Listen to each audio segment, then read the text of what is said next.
மறைந்த இயக்குனர் பாரதி ராஜா அவர்கள் நடிகை ராதாவை அலைகள் ஓய்வதில்லை திரைப்படத்தின் மூலம் அறிமுகம் செய்தார். நடிகை அருணா அவர்களை கல்லுக்குள் ஈரம் திரைப்படத்தின் மூலம் தமிழ் சினிமாவிற்கு அறிமுகம் செய்தார். நடிகை ராதிகா அவர்களை கிழக்கே போகும் ரயில் திரைப்படத்தின் மூலம் அறிமுகம் செய்தார். நடிகை ரேவதி அவர்களை மண்வாசனை தமிழ் திரைப்படத்தின் மூலம் தமிழ் சினிமாவிற்கு அறிமுகம் செய்தார். நடிகை சுகன்யா அவர்களை புதுநெல்லு புதுநாத்து திரைப்படத்தின் மூலம் தமிழ் சினிமாவிற்கு அறிமுகம் செய்தார்.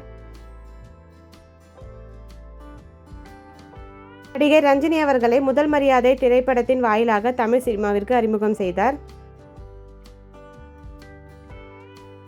நடிகை ரேகாவிற்கு கடலோர கவிதைகள் பட வாய்ப்பின் மூலமாக தமிழ் சினிமாவிற்கு அறிமுகம் செய்தார். நடிகை வடிவுக்கரசி அவர்களை சிகப்பு ரோஜாக்கள் திரைப்படத்தின் மூலம் தமிழ் சினிமாவிற்கு அறிமுகம் செய்தார். நடிகை ரதி அக்னிஹோத்ரி அவர்களை புதிய வார்ப்புகள் திரைப்படத்தின் மூலம் தமிழ் சினிமாவிற்கு அறிமுகம் செய்தார்.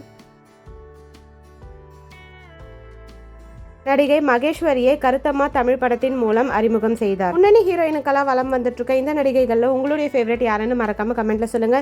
நீங்க பாரதி ராஜா சாரை மிஸ் பண்றீங்கன்னா மறக்காம கமெண்ட்ல உங்களோட கண்டோலன்ஸை தெரிவிங்க. Thank you, bye bye.